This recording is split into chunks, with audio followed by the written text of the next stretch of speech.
Qué gozo poder compartir con ustedes esta mañana. Seguimos estudiando la palabra de Dios, seguimos en nuestro estudio del Sermón del Monte, que comenzó en Mateo 5 y ya culmina en Mateo 7.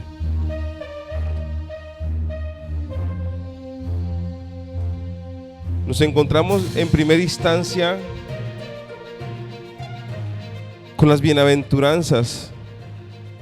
Pasamos después de las bienaventuranzas en Mateo 5 con el carácter del creyente, con lo que debe ser el creyente, la influencia de este en el mundo, ¿cierto? La influencia de Cristo en nuestras vidas. Y la última parte, en Mateo 7, el capítulo 7, que es lo que atañe nuestra enseñanza el día de hoy, o el estudio del día de hoy, es la última parte. Hablo de la última parte del sermón como tal en cuanto a enseñanza, porque ya hace parte de la conclusión. Del 7 al 11 ya vimos cómo debemos ser en cuanto a la relación con nuestros hermanos, a la relación que debemos tener cada uno de nosotros como miembros de la iglesia, la relación que debemos tener con los demás en cuanto a cómo debemos conducirnos con aquellos que no son creyentes. Y desde la semana pasada hemos estado hablando de cómo debemos relacionarnos con Dios. La última parte trata de la relación del creyente con todo su entorno, incluyendo a Dios. De hecho, durante el sermón o durante la prédica del Señor Jesucristo en el monte, han habido enseñanzas sobre lo que es la oración, esa herramienta que Dios nos ha dado. De hecho, ahí nos dejó la oración modelo, que es el Padre, el que tan conocido Padre Nuestro. Aquí está escrito dentro de este sermón.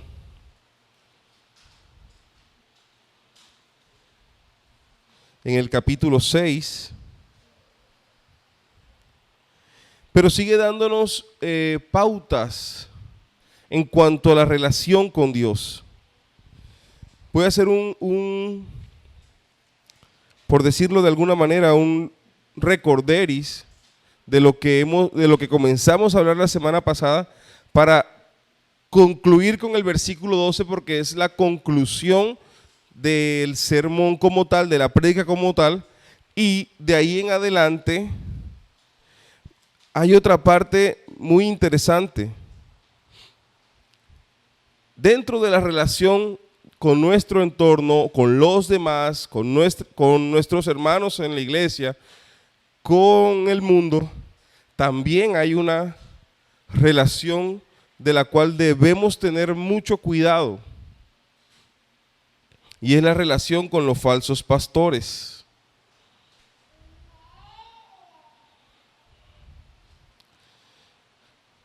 Entonces, Mateo 7, capítulo 7, vamos a ubicarnos desde el versículo 7 al versículo 11, es nuestra primera parte.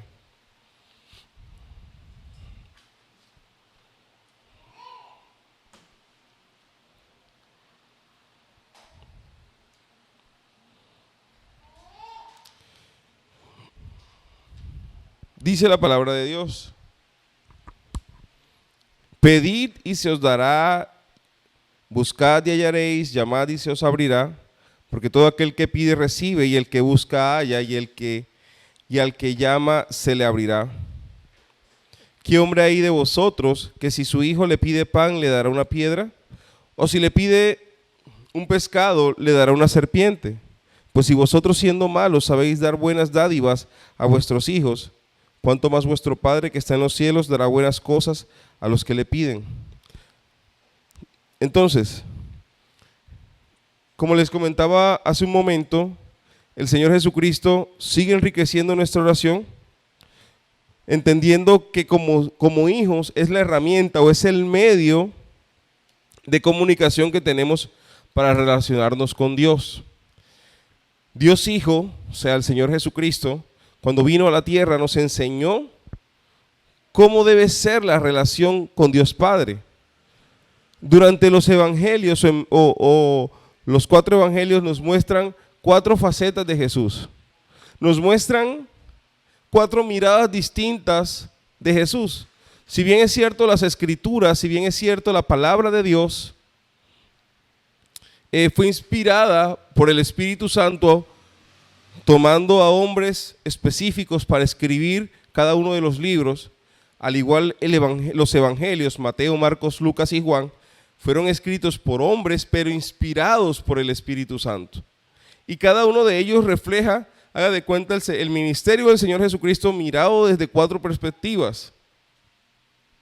Por eso los evangelios, si usted y yo queremos estudiar los evangelios de la mejor manera, tenemos que ver los 4 de manera simultánea o sincrónica. De hecho, los 3 primeros evangelios o los 3 evangelios, Mateo, Marcos, Lucas, se les llama evangelios sinópticos, porque muchas de las enseñanzas que están en Mateo también están en Marcos y también están en Lucas, con puntos de vista desde diferentes ángulos, la misma enseñanza desde diferentes ángulos. Ya Juan, como tal, el evangelio de Juan, nos muestra la personalidad de Cristo, el yo soy, o sea, Dios mismo. Entonces vamos a encontrar que Juan es dentro de los evangelios el que muestra más enseñanza, más discurso de Jesús, es Juan. Entonces, ¿qué nos mostró el Señor en esos 4 evangelios? Su comunicación con el Padre. ¿Cuál fue, de hecho, dentro de las cosas que llevó a Cristo o lo que los judíos, los sacerdotes, el Sanedrín de ese momento, que era la ley religiosa, los gobernantes religiosos en Jerusalén, su excusa para llevar a Cristo hasta la cruz fue el hecho de que él se llamaba a sí mismo, porque lo era, hijo de Dios, y que llamaba a Dios Padre. Para ellos eso era una blasfemia, pero ellos no entendieron las escrituras, ellos no entendieron los tiempos en los que estaban y quién se les manifestaba. Entonces, dentro de las cosas que están, que podemos encontrar en los evangelios, de acuerdo al Señor Jesucristo, si hay algo que es bastante revolucionario para la época, hace 2000 años precisamente era eso que los judíos consideraban blasfemia. Y era la relación de padre a hijo que Jesús nos enseña, que el Señor Jesucristo nos deja a través del testimonio de los evangelios. Eso era totalmente revolucionario y miremos el contexto. El contexto era un pueblo que conocía a Dios, pero que de una u otra manera vivía una relación lejana con Dios. ¿Por qué? Porque el epicentro religioso de Israel era Jerusalén, el templo. Partamos de un hecho que todo Israel solo podía acercarse al templo en las fiestas solemnes. O sea que habían tiempos determinados para ir al templo. Eran pocos los que llegaron al conocimiento o a entender que podían tener una relación cercana a Dios. De hecho, la vemos más en el Antiguo Testamento que en el Nuevo Testamento. En el Nuevo Testamento lo que vemos es a la iglesia, pero en general al pueblo judío se congregaban en las sinagogas y leían la palabra. Podían orar, pero en el epicentro religioso que era, el templo, no todos se acercaban a la presencia de Dios, al lugar santísimo. Había una sola persona, un sacerdote, que se podía acercar, y si éste no había sido purificado o se había apartado durante todo un año, podía morir allí, porque la presencia de Dios es santa. Y lo que no es santo no podía o no puede estar en la presencia de Dios. Estoy explicando el contexto de hace 2000 años, en los años en que el Señor Jesucristo hizo su ministerio. Entonces la relación del pueblo judío podríamos decir que era una relación un tanto distante, porque en el epicentro, en la casa de Dios, ellos solo podían llegar al atrio. Imagínese por un momento usted en la casa de su papá solo poder llegar a la terraza. Más o menos así. Usted no podía pasar a la intimidad, al dormitorio, por decirlo, a la habitación de su papá. No podía sino solo llegar hasta la terraza. Eso era lo que pasaba en la casa de Dios con relación a todo el pueblo de Israel. Los regalos dados, los regalos llevados o las ofrendas llevadas a la casa de Dios eran sacrificados o eran dados ahí en la terraza. Estoy llevándole o dándole un ejemplo moderno para entender lo que sucedía en ese tiempo. Usted llevaba una carne fina para compartirla con su padre y solo podía prender el asador ahí en la terraza. Más o menos así para que me entienda. Esta era la relación del pueblo de Israel al acercarse a la casa de Dios. Jesús llega a compartir y a predicar y mostrarnos la relación de Dios Hijo con Dios Padre, y que así va a ser la relación de allí en adelante para todo aquel que cree en Cristo y lo confiesa como Señor. Tenemos libre acceso. Yo quiero que vayamos a Hebreos capítulo 10. En el día de ayer les compartía este pasaje por medio de redes sociales. Hebreos capítulo 10, versículos 19, del 19 al 25.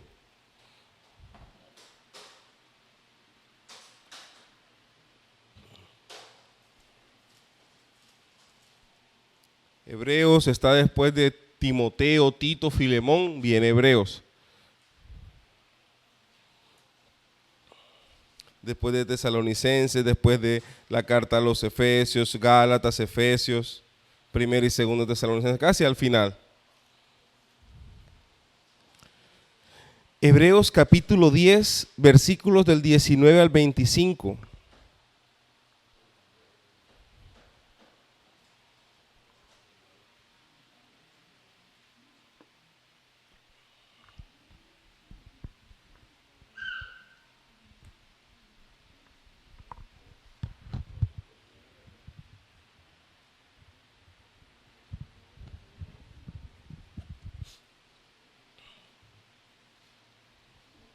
Dice la palabra de Dios. ¿Ya lo encontraron? Ok. Así que, hermanos, teniendo libertad para entrar en el lugar santísimo por la sangre de Jesucristo, por el camino nuevo y vivo que Él nos abrió a través del velo, esto es, de su carne, y teniendo un gran sacerdote sobre la casa de Dios, acerquémonos con corazón sincero, en plena certidumbre de fe, purificado los corazones de mala conciencia y lavados los cuerpos con agua pura. Mantengámonos firmes sin fluctuar la profesión de nuestra esperanza, porque fiel es el que prometió. Y considerémonos unos a otros para estimularnos al amor y a las buenas obras, no dejando de congregarnos como algunos tienen por costumbre, sino exhortándonos y tanto más cuando veis que aquel día se acerca. Miren lo que dice Hebreos, y lo cual sustenta lo que hoy les estoy hablando. ¿Qué vino a hacer Cristo? A darnos libertad para estar en la intimidad con Dios Padre. Por medio de su sacrificio en la cruz, Él rompió todo velo. Tenemos un sumo sacerdote llamado Cristo que expió nuestros pecados de manera total por su obra en la cruz. Y podemos acercarnos confiadamente. Aquí está, en esta porción dice, acerquémonos con corazón sincero y en plena certidumbre. O sea, estando completamente seguros en fe o de fe, y que purificados nuestros corazones de mala conciencia. Entonces, nos está diciendo el Señor a través del autor de Hebreos, acerquémonos a la presencia de Dios. Pero como que Dios, Dios Padre que se puede acercar, que está ahora disponible, por decirlo de alguna manera, para todos aquellos que invocamos el nombre de Dios, de Jesucristo, que creemos en su obra. Esa es la nueva condición que tenemos. Nos volvemos entonces 2000 años atrás, vamos a encontrar un pueblo que le era revolucionario un mensaje que para ellos era desconocido: Padre. Y esa frase dada por Cristo, esa palabra en su original es una palabra cotidiana. Es como decir hoy papá. Por allá en Romanos, por allá el apóstol Pablo, más adelante en sus cartas, va a hablar de Abba Padre, papito. Entonces, dando una connotación al lenguaje utilizado por Cristo de una manera cotidiana, coloquial. Usted no se acerca a su padre terrenal y le dice, Padre, oh Padre. No. Padre, hazme el favor. No. Papá, ¿tú me puedes hacer el favor? ¿Cierto? Por nuestra relación cotidiana, y eso es a lo que nos invita el Señor Jesucristo y nos enseña a través de esta porción que es objeto de nuestro estudio.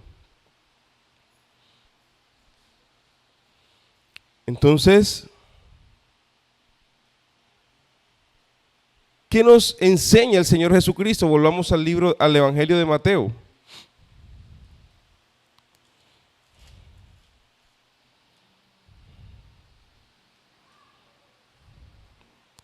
Mateo 7 nos dice lo siguiente. Veamos el versículo 7 y versículo 8. Pedid y se os dará, buscad y hallaréis, llamad y se os abrirá. Porque todo aquel que pide recibe, y el que busca halla, y el que llama se le abrirá. ¿Cierto?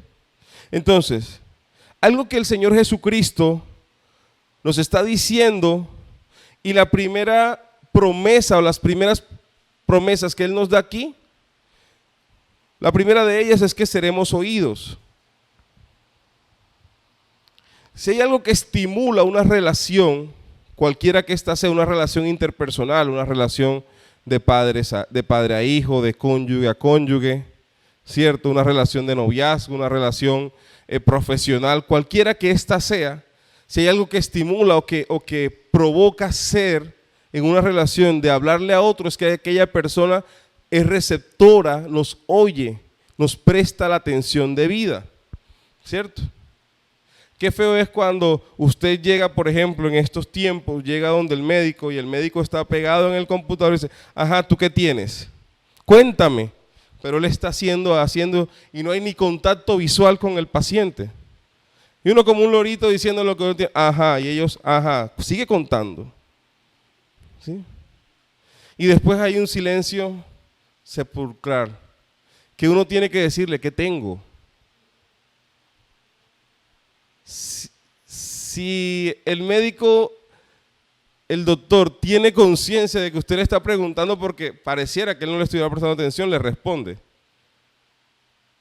Hoy podríamos catalogar si el doctor es humano o no es humano si le responde sobre su inquietud. Si parece robot, le entrega la fórmula. Ve, haga esto, autorice esto, o vaya y reclame. Y usted queda como que, ¿me atendió un doctor humano o me atendió un robot? O sea, la impersonalidad que hay, la frialdad que hay en nuestra modernidad, el afán, la prisa que siempre hay, nos lleva a ensimismarnos más. Y entre las relaciones personales que tenemos hay una carencia y es la falta de comunicación. Mire, la mayoría del tiempo los hijos lo que piden es ser oídos, es poder entablar una comunicación. Que papá se baje o el adulto se baje a conocer, y les digo se baje porque el niño en relación a su altura, a nuestra altura, es más bajito, ¿cierto? Naturalmente es así. ¿cierto? ¿Qué hay que hacer? Bajarse a su nivel. No a que usted se vuelva niño, no, que usted se baje para escucharlo, ¿no? Nuestro sobrino mayor, que aquí está entre otras cosas y él escucha lo que la prédica, él es bastante inquieto, bastante activo, para no decir inquieto, activo. Pero su actividad está porque a veces él quiere llamar la atención. Cuando uno le presta la atención debida, él se queda quieto. Porque es lo que está buscando. Y normalmente sucede así con todos los niños. En la oportunidad que el Señor me dio de poder tener experiencia laboral en mi profesión, yo le he impartido formación a niños desde preescolar hasta adolescentes ya en etapa universitaria, por decirlo así, en la educación no formal. He podido ver la etapa de la formación educativa del hombre desde los 4 añitos hasta adolescentes de 14, 18 años, jóvenes hasta los 20 años. Y el mismo patrón, todos quieren ser escuchados. Entonces eso es inherente entonces en el ser humano, quiere ser escuchado. ¿Y qué promesa nos da el Señor en cuanto a nuestra relación con Él como Padre? Vámonos al 7 y el 8. Pedid y se os dará, buscad y hallaréis, llamad y se os abrirá. Porque todo aquel que pide recibe, y el que busca halla, y el que llama se le abrirá. Mire, el Señor Jesucristo, yo quiero que más que prestarle atención o más que hacer hincapié en los verbos que el Señor usa 3 verbos: pide, busca y llama. Es un recurso literario usado por los judíos, por los maestros judíos. Pues el Señor Jesucristo, bien judío que era, nos está enseñando, nos está diciendo algo, nos está haciendo hincapié en algo. Esos 3 verbos son usados para reiterar algo, una idea, un concepto aquí, un planteamiento. En otros momentos el Señor Jesucristo que dice, de cierto os digo, es lo mismo aquí, pero usando varios verbos. ¿Qué es la insistencia? ¿Por qué el Señor Jesucristo usa la repetición? ¿Para qué? Para que entendamos que hay un fácil acceso ahora, desde su llegada, desde su ministerio, desde su obra, hacia el Padre. Que usted y yo podemos buscar, pedir, buscar y llamar. Y desde esos 3 verbos, nosotros podemos darnos cuenta que es una relación cotidiana y que es una relación planteada de hijo a padre, de paternidad.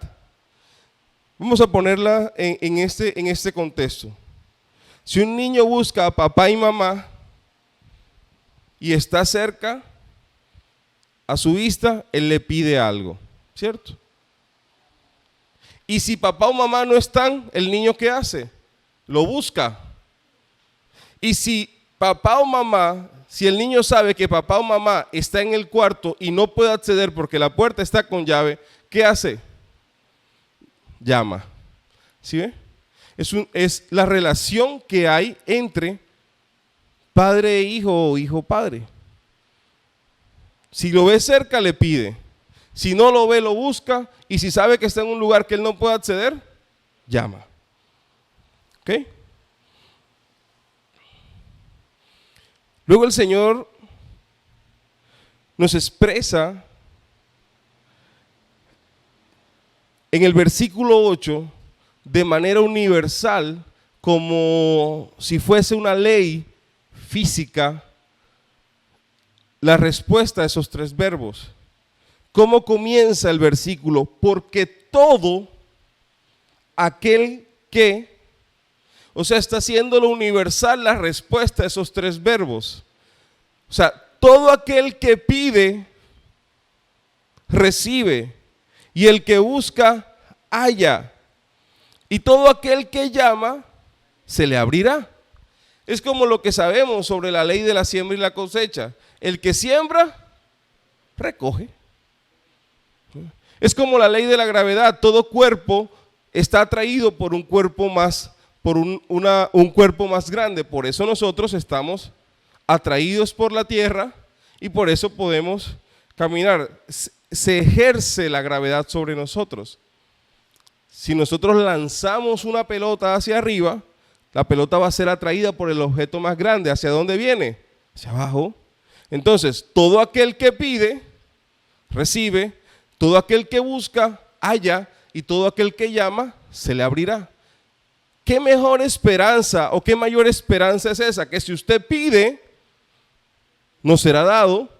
Si usted busca, va a hallar.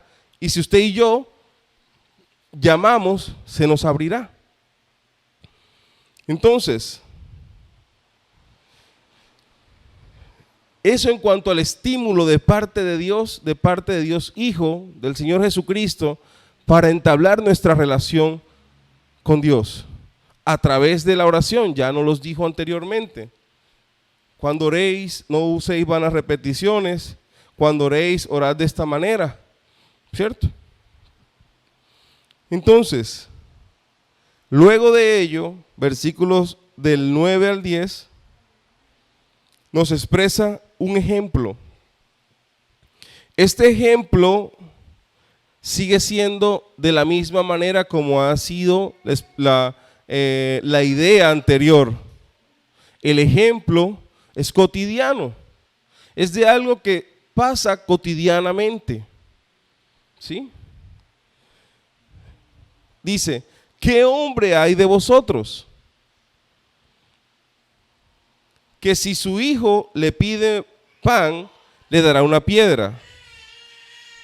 O si le pide un pescado, le dará una serpiente.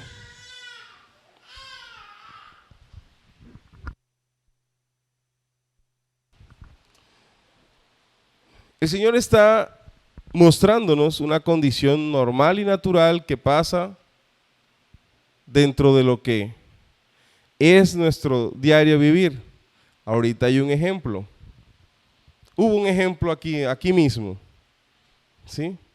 El llanto del niño es una petición y la mamá respondió a ese pedido. ¿Qué hombre de vosotros, si su hijo le pide, no le da? ¿Sí ve? Es eso, precisamente eso. Aquí el Señor Jesucristo le da al ejemplo especifica, por ejemplo, ¿qué hombre hay de vosotros que si su hijo le pide pan, le dará una piedra? O si le pide un pescado, le dará una serpiente. Hay un contraste aquí, sigue diciendo la palabra de Dios, versículo 11, pues si vosotros siendo malos sabéis dar buenas dádivas a vuestros hijos, ¿cuánto más vuestro Padre que está en los cielos dará buenas cosas a los que le piden? Es entender algo, no es que el Señor esté comparando, porque obviamente no hay ningún punto de comparación con nosotros y con Dios. El Señor está haciendo un contraste que es muy distinto. ¿Cuál es el contraste? Que nosotros los hombres, por naturaleza, gracias al pecado original, gracias a nuestra concupiscencia, somos por naturaleza malos. Pero que hacemos cosas buenas. Y el ejemplo está en lo que le está diciendo. ¿Qué hombre, si su hijo le pide pan, le da una piedra? Ninguno.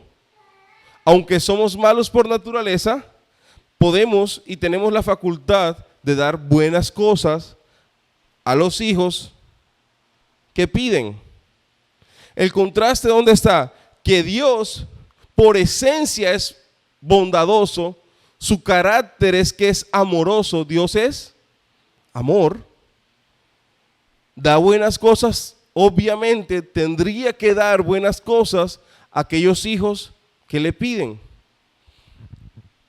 Hay algo que de pronto la Biblia no lo expresa, o hay algo que no está expresado aquí, que nosotros hemos entendido o mal entendido por nuestra experiencia o mala experiencia en cuanto a lo que está a nuestro alrededor. Y es que necesitamos entender qué son las buenas cosas. En comparación con lo que está a nuestro alrededor, en comparación con lo que nosotros pedimos o creemos que es bueno, ¿será que significa lo mismo para Dios? Entonces, es necesario poder comprender qué es lo que el Señor denomina buenas cosas, diferente a lo que nosotros denominamos buenas cosas. Las buenas cosas de las cuales habla la palabra de Dios aquí, no se trata de nuestros deseos o caprichos. Muchas veces nosotros pedimos cosas que no son necesarias, aunque las queremos, no las necesitamos, o aunque las queremos, no nos conviene.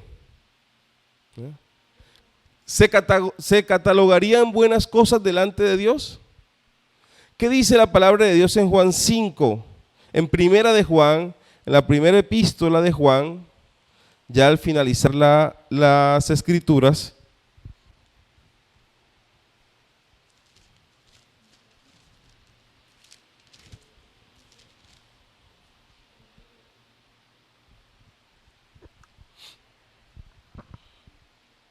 versículo 14 y 15. Primera epístola de Juan, capítulo 5, versículos 14 y 15.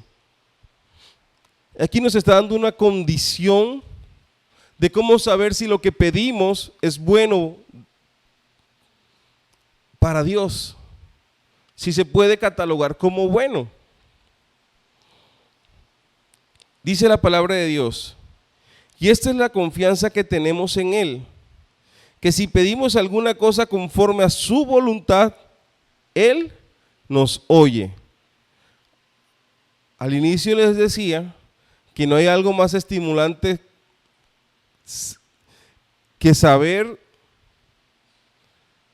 que la persona a la cual nos dirigimos está atento y nos oye, ¿cierto? Y aquí el Señor nos está aseverando esa información a través de este pasaje. Y esta es la confianza que tenemos en Él, que si pedimos alguna cosa, ¿y cómo debe ser esa cosa que pidamos al Señor? Conforme a su voluntad, vamos a saber que ¿qué? Que Él nos oye. Hay una condición. Las buenas cosas de Dios que provienen de Dios tienen que ver con que sean conforme a su propia voluntad, que sean conforme a lo que Dios quiere y tiene para nosotros, que tenga que ver con su soberanía, que tenga que ver con lo que Él llama bueno. Nosotros, dice la palabra de Dios, que llega un tiempo en que a lo bueno, y podríamos decir que este es el tiempo, a lo malo se le llama bueno y a lo bueno se le llama malo. Entonces hay una gran distorsión y hay una gran diferencia en lo que el hombre considera bueno y lo que es bueno para Dios. Entonces estamos diciendo que Él nos oirá de acuerdo a que si lo que pedimos es conforme a su voluntad. Entonces, versículo 15, y sabemos que Él nos oye, el cualquier cosa que pidamos, sabemos que tenemos las peticiones que hayamos hecho. Entonces, nuestro pedido, nuestra petición, y de acuerdo a lo que está diciendo el Señor Jesucristo, pedid y se os dará, ¿cuándo se va a dar? ¿Cuándo el Señor, cuándo el Padre, Dios Padre nos los dará? Cuando nuestra petición esté compaginada con su voluntad. Ahora, ¿cómo puedo saber yo cuál es la voluntad de Dios Padre? ¿Cómo puedo yo saber cuál es la voluntad, qué le gusta o qué quiere el Señor para mi vida? ¿Dónde puedo aprender o dónde puedo conocer cuál es la voluntad de Dios? A través de las Escrituras. Y eso es equivalente a mayor estudio de la palabra, mayor va a ser mi conocimiento sobre la voluntad de Dios. Entre yo más me acerque a las Escrituras, más voy a conocer a Dios en lo que me es posible conocerlo. ¿Sí? Nosotros tenemos un conocimiento, podemos alcanzar un conocimiento limitado de Dios. Pero ese conocimiento limitado basta para conocer cuál es la voluntad de Dios sobre mi vida. Eso basta. El conocer, el saber, el inquirir, el estudiar, el escudriñar las Escrituras.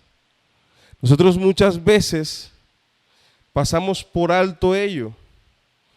Y ahí que les animo a que se aparte el tiempo, usted como creyente, como parte de la iglesia, del cuerpo de Cristo, tenga un anhelo de que no pase un día sin que usted lea la palabra de Dios. Tenemos una guía devocional, usted tiene la palabra de Dios, hoy la tiene completa y en cualquier medio, escrita, digital, en audio. No hay excusa para nosotros acercarnos a la voluntad de Dios, conocer cuál es la voluntad de Dios.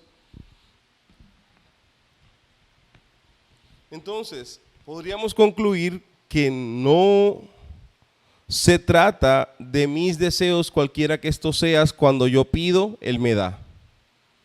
¿Sí? Lo que el Señor Jesucristo está diciendo aquí no es la fórmula mágica. No comparemos la oración como la varita mágica y a Dios Padre o al Dios Trino como el genio de la lámpara, que usted pide un deseo y Él nos los da. Ni Dios es un Padre complaciente, ni nosotros el Señor Jesucristo nos ha llamado para que seamos hijos caprichosos. Nos ha dado ciertos parámetros claros para los cuales Él puede ser contestada mi oración. Entonces, dentro de lo que son las buenas obras o las buenas cosas que están para cada uno de nosotros, volvemos a Mateo.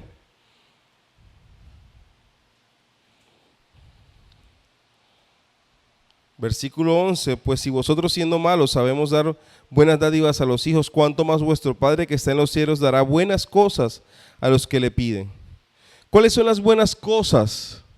¿Cuál es la diferencia entre lo que da Dios a toda su creación y lo que da Dios a sus hijos? Hay una gran diferencia. ¿Ya? Hay cosas que son universales. Hay cosas que el Señor da a buenos y a malos. Por ejemplo, el sol, su sol, no el sol, su sol. Dios da su sol alumbra a buenos y a malos. La lluvia cae a buenos y a malos. Eso es en términos generales, su bondad, la bondad de Dios repartida a toda su creación. Pero no a todos, por ejemplo, da salvación, no a todos da perdón, no a todos da libertad del mal, no a todos da su paz que sobrepasa todo entendimiento, no a todos les da aumento de fe, no a todos les da esperanza, no a todos les da el amor que son obras del Espíritu Santo. ¿Para quiénes están reservadas estas cosas? Para sus hijos, para los que somos sus hijos. Nosotros, siendo malos, sabemos dar buenas dádivas a nuestros hijos. ¿En el sentido de qué? De que las cosas que le damos o las cosas que quisiéramos darle a aquel que los que tienen la oportunidad de ser padres les puede dar a sus hijos, tratamos de darle lo mejor en cuanto a calidad, ¿cierto? Lo mejor que está a nuestro alcance en cuanto a calidad se refiere. Asimismo, el Señor lo que tiene reservado para nosotros no es cualquier cosa. Primero es la salvación. Segundo es el perdón. En la oración llamada Padre Nuestro, el Señor, ¿qué nos da? Libertad del mal. Si pedimos, líbranos de todo mal, Él no los da. ¿Eso es conforme a su voluntad o no es conforme a su voluntad? Sí. Danos de tu paz. ¿No? Eso es conforme a la voluntad de Dios. Que usted pueda aumentar la fe por el oír la palabra de Dios. Eso no se lo da a todo el mundo. No todo el mundo quiere oír la palabra de Dios. No todo el mundo quiere oír el evangelio de arrepentimiento. Entonces no todo el mundo va a crecer en fe. ¿Sí ve? Y algo que hemos entendido es la esperanza que tenemos en Él. El mundo vive desesperanzado. El mundo por eso vive el aquí y el ahora. Por eso las personas en el mundo no quieren morir de ninguna manera. ¿No? ¿Por qué? Porque no tiene esperanza, porque no sabe qué les espera después de la muerte. ¿Cierto? Pero ¿qué hay en nosotros? Hay esperanza, esperanza para nuestro porvenir. Para nuestro porvenir inmediato y para nuestro porvenir en la eternidad. Entonces, ¿qué debemos entender de la relación con Dios? Lo primero que debemos entender para concluir esta parte es que la oración presupone conocimiento. Dios da sus dádivas solamente si ellas están de acuerdo a su voluntad. ¿Qué tengo que hacer yo para que mi relación con Dios sea dinámica?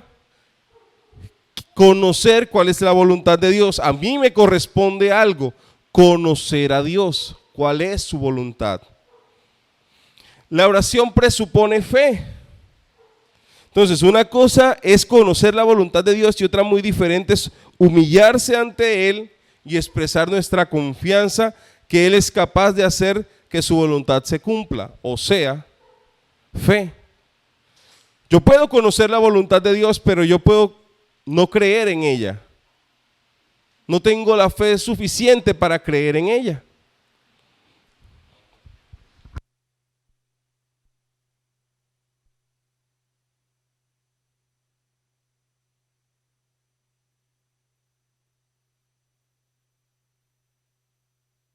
Entonces, necesitamos dos cosas. Y la tercera, la oración presupone deseo. Yo puedo conocer la voluntad de Dios, yo puedo creer que Él es capaz de hacerlo, pero yo no lo deseo. ¿No? Usted y yo podemos a veces no desear la voluntad de Dios sobre nuestra vida. ¿No? Que se haga la voluntad de Dios. Cuando queremos la voluntad de Dios, amado, le voy a expresar este versículo. Yo deseo que seas prosperado, ¿cierto? ¿Qué más dice el versículo? En todas las cosas. Uy, ese sí lo quiero. Esa voluntad de Dios sí la quiero. Pero cuando la palabra de Dios expresa que nosotros, su iglesia, vamos a padecer persecución por causa de Él, esa es la voluntad de Dios. Y es una realidad y está en un presente, está contemplado para la iglesia. Vamos a padecer persecución. No está presumiendo que vamos a padecer, sino que está hablando de una realidad que va a suceder. Vamos a padecer persecución. Y de hecho ya la iglesia en el mundo está padeciendo persecución. Está siendo censurada en redes sociales. Está siendo eliminada en ciertos contextos, sacada de ciertos lugares, prohibido hablar del evangelio en ciertos lugares. Estamos viviendo en estos tiempos persecución como nunca se había visto durante el tiempo de la iglesia, en estos momentos. Y son principios de dolores. Entonces, yo a veces yo podría decir que no quiero la voluntad de Dios o la iglesia, esa voluntad de Dios, puede que yo no la quiera, ¿sí ve? Entonces también tiene que presuponer la oración deseo, conocer la voluntad de Dios, creer que Él es capaz, pero también desear la voluntad de Dios. Y conforme a eso último que hablamos, que normalmente no lo queremos, debemos quererlo y anhelarlo también, ser perseguidos, porque eso nos dará galardón. Nosotros a veces, por pensar en el ahora y en el ya, no miramos lo que produce. De pronto eso que hace parte de la voluntad de Dios produce fortaleza.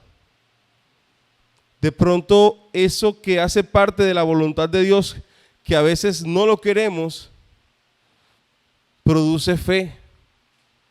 Produce ciertas cosas que son necesarias para el crecimiento del creyente. A eso es lo que hace relación a esto. ¿Cómo culmina la predicación del monte en cuanto a su enseñanza? Porque ya lo que viene en adelante es la conclusión. Nos hace falta la relación que debemos tener con unas personas muy particulares a los cuales se les llama falsos profetas. Pero el versículo 12, para terminar esta porción, dice: así que todas las cosas que queráis que los hombres hagan con vosotros, así también haced vosotros con ellos, porque esto es la ley y los profetas. El Señor está resumiendo todo lo que ha venido hablando desde Mateo 5 con las bienaventuranzas. En eso dice, se resume la ley y los profetas. En que como quiero que conmigo hagan, también yo debo hacer a los demás.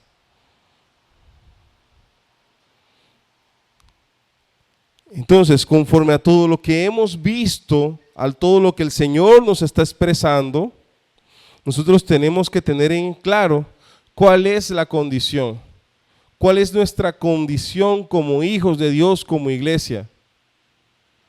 ¿Sí recuerda cuando hablábamos de sacar la paja del hermano? Pero cuando ya hemos sido edificados y hemos sido sanados de la viga que hay en mi ojo, bueno, si usted quiere que hagan así con usted, hágalo usted primero con su hermano. ¿No? Sobre la ira, sobre la ansiedad, sobre el afán, porque de eso se trata la palabra de Dios. ¿Cuál es el único mandamiento? ¿Cuál es el primer mandamiento de parte de Dios? Amarás al Señor tu Dios con todo tu corazón, con toda tu alma, con todo tu ser, con todo tu cuerpo, con todo. Y el Señor completó ese pasaje, ese mandamiento: y amarás a tu prójimo como a ti mismo. Y aquí está diciendo exactamente lo mismo. Seguidamente, versículos 13 y 14, el Señor comienza a hablar y comienza a concluir todo lo que es el sermón del monte, o su prédica, su enseñanza en el monte. ¿Qué pasa? Que vivir conforme a esta enseñanza es difícil. El Señor de antemano nos está diciendo, esto va a ser difícil. Versículo 13 dice: entrad por la puerta estrecha, porque ancha es la puerta y espacioso el camino que lleva a perdición, y muchos son los que entran por ella. Porque estrecha es la puerta y angosto el camino que lleva a la vida, y pocos son los que la hallan. ¿Qué nos está diciendo el Señor? Esto que yo les estoy enseñando, o esto que el Señor enseñó en el monte, eso es difícil, pero es la vida a la cual hemos sido llamados. Ese es el camino angosto, esa es la puerta estrecha. Vivir de acuerdo a sus parámetros, vivir de acuerdo a como Él nos está diciendo que debe ser la vida de todo creyente, de todo aquel que se hace llamar cristiano, es de esta forma. Y eso no es fácil. Eso tiene unas condiciones que muchos no las contemplan en su vida. Pero Él nos está dando una orden, porque no es una opción para el creyente. Todo aquel que confiesa ser creyente en Cristo debe vivir de acuerdo a esto. Por eso Él lo que dice es: entrad. El verbo está de forma imperativa, es una orden. O sea, está condicionando la vida cristiana. Si tú te haces llamar cristiano, si tú eres mi discípulo, debes vivir conforme a todo lo que aquí te he dicho. Y eso es difícil.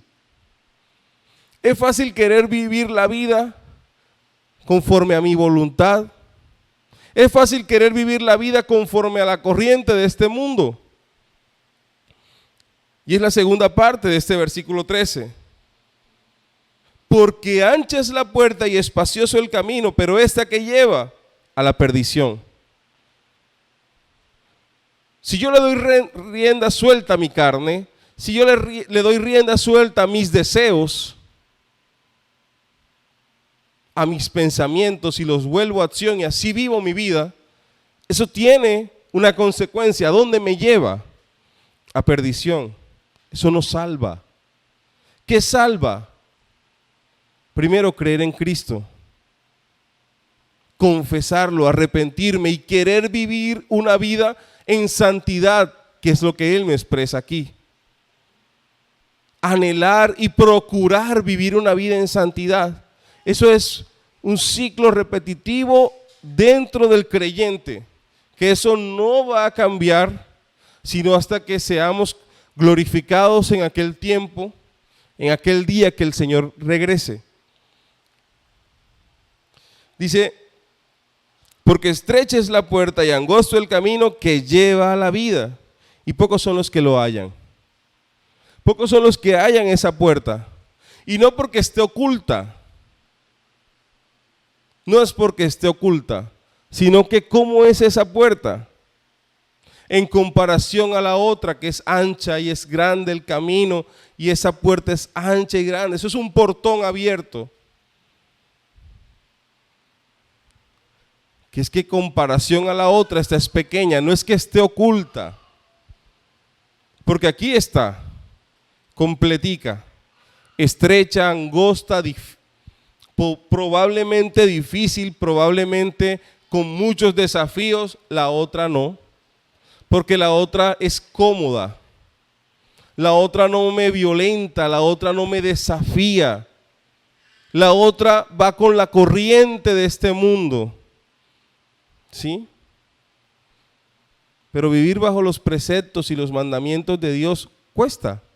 Porque, ¿qué dice la palabra de Dios? Los deseos de la carne son contra los del Espíritu, y los del Espíritu contra la carne. Entonces ahí hay una lucha.